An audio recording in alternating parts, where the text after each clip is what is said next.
Hello lovelies, welcome to Narc Formula. My name's Freedom. Thank you for joining me. Today's episode, you may have noticed, is not my usual setting.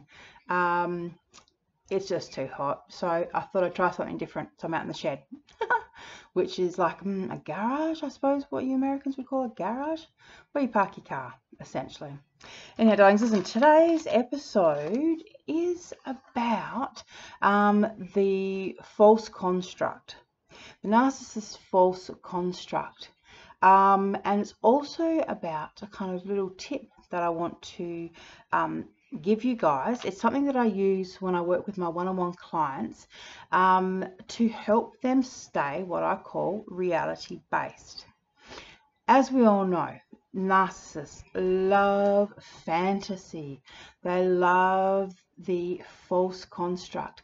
And so, you know, when you've spent any amount of time with them, it's quite easy to have inadvertently kind of picked up on all of the false construct. So all of the parts of them that they say are real, but are not real. Excuse me, obviously I've got some notes here. All right.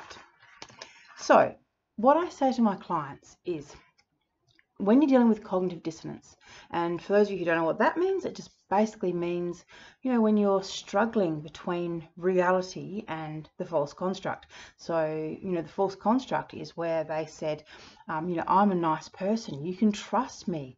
We're soulmates. I'll never hurt you.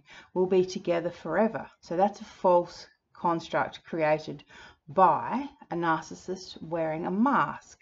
And the mask is the personality that they kind of put on, like a character, like an actor taking on an actual role. So they put on this mask, they create this illusion, and they draw us into it as a willing participant. But over time, you know, we kind of lose our sense of reality and perspective. We get so caught up in their construct that after a while, we don't know what's what way's up. You know, we don't know what's going on. So what I do with my clients who are experiencing this cognitive dissonance is I get them to actually put this stuff on paper. So take it out of their head and put it on paper. Right? So what I get them to do is, on the left-hand side of the page, get them to write out the false construct. So that's pieces of the mask that they believe, that's part of the false construct, whatever it is that the narcissist had them believing. So here's a couple. So, you know, I'm, as in the narcissist, I'm super smart and knowledgeable. Okay, we have so much in common. Now, on the other side of the page, what they will do is write down the reality. Okay, so with the I'm super smart and knowledgeable, on the right hand side of the page, the reality is I regurgitate facts and act smart and make up things that I don't know about. I remember when I was first with my ex, it's quite funny. He was working for a gardening company, and for some reason I thought that he knew all about plants. And instead of just saying, no, I actually know about plants, you know, I just plant them, you know, as in garden them, you know, I'd say, oh, what's this plant called? You know, this tree called? And I remember him one day saying, purpley bluish tree. And I was like, okay, I think he doesn't actually know what he's talking about. The purpley bluish tree. Okay, thanks for that. Anyhow, so get your page, get your lists happening. So write out all the things that you believe that, you know, and you'll have moments that'll come up even after you've separated or whatever. You'll have moments where you're like, no, but we really loved each other. So that would be on the false construct side. Reality would be, I loved him. He never loved me. Narcs are not capable. They do not have the capacity to love. So here's some more that I wrote out. We have so much in common. The reality is, I mirror your likes and dislikes. The mask or the construct, we have great sex. The reality, Occasionally, I give you what you want to keep you addicted. The majority of the time, you're working for me. You're my soulmate. The reality, I say this to all the girls. You're safe with me. I'll protect you. The reality is the only person you're ever going to need protecting from is me. Deconstruct is, this is the best thing that ever happened to me. This is the greatest love of my life. The reality is, due to my lack of object constancy, I forget previous lovers and partners as soon as I move on to the next one. My ex means nothing to me.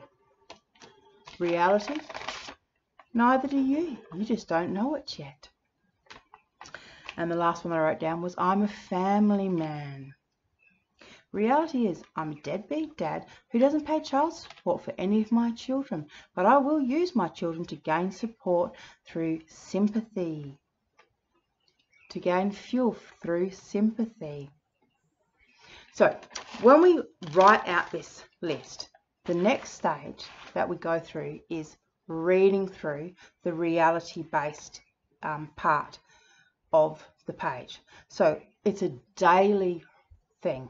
We read through it, and we also do what is called anchoring. So this is a technique where you pinch between your thumb and, what is that finger called? Pointer?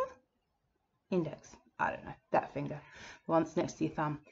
There's a pressure point in there. If you squeeze on it at the same time that you're doing the reality-based, so you read through your false construct one at a time, and then when you do the reality base, you press on your hand. Right? Now, that sounds weird, woo-woo, whatever. In actual fact, anchoring is a technique that is used by top athletes. They use it because it works.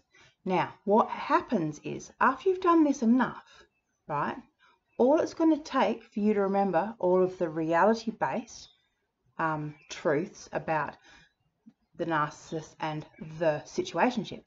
All it's going to take you to do is pinch in the inside and that pressure point, press it, and you'll remember all those things. So this is a way of basically retraining yourself, you know, because you've got to remember, you've spent years, for some of you decades, being told lies, essentially. Being told lies by someone who's really, really convincing. Someone who was really motivated to make you believe them. And the thing is, probably your own survival actually relied upon you believing them anyhow. You know, so there was a reason to believe, and you did believe. But the thing is, you know, this is lies. So this is how you retrain yourself. You need to stay reality-based.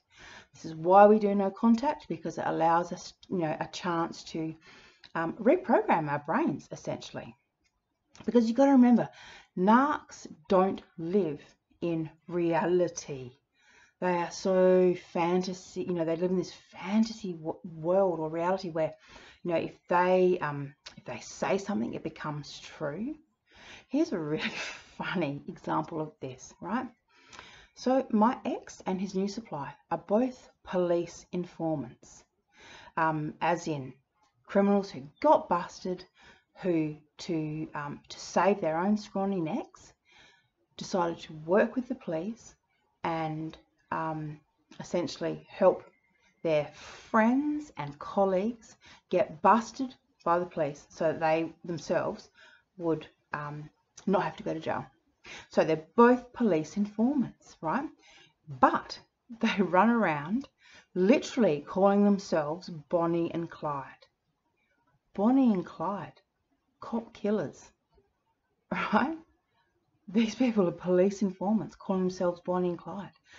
The irony of that. But this is exactly what I'm talking about. That's not reality-based. That is fantasy-based. That's, you know, Let's play, I don't know, make believe, or cops and robbers, fantasy, whatever. Like, let's play kiddie games. Let's be different characters. Let's imagine ourselves as, these famous cop killers, and not even seeing. This is the other thing with their with narcissist grip on reality. How can you be a police informant running around calling yourself Bonnie and Clyde and not see the irony in that, and not think that people would be kind of laughing at you, But in a narcissist's mind, it's like, well, if I think it, I can make it be. If I think it, therefore it's reality. So it's quite absurd, the whole narcissistic twist or spin on reality, but it is also addictive, it's also contagious is the word I'm looking for. It's contagious, when you're around them. It's so easy when they're saying, oh, I'm a family man. It's so easy to go, yeah, he's a family man. But, actions always speak louder than words, right? If you don't pay child support, if you don't spend time with your children, if you don't do the right thing by your children, if you abandon your children, you are not a family man. It doesn't matter how many times you say you are, you're never going to be a family man when you're doing all of those things. So we, as the ex-partners or, escaping partners, we need to stay reality-based. Okay? Because they will tell you, oh no, baby, you're the one that I love. When they want something from you. They will tell you what you want to hear. They will tell you because they know what works. They know what you want to hear, and they're more than happy to say it. And the thing is, when they say it, they're actually believing it. Because remember, they live in this false construct. They don't know the difference between what is real and what is not. Okay, that's our job. We have to stay reality-based. And that's one of the things that Narc-free formula is all about keeping it real, because this is how we escape, this is how we recover, and this is how we stay narc-free. All right, lovelies, hope you enjoyed my session in the shed. Hopefully, yeah, next time I speak to you, I'll have something better set up. Who knows how things are going to go. Life's strange. All right, lovelies, thank you for watching. Bye.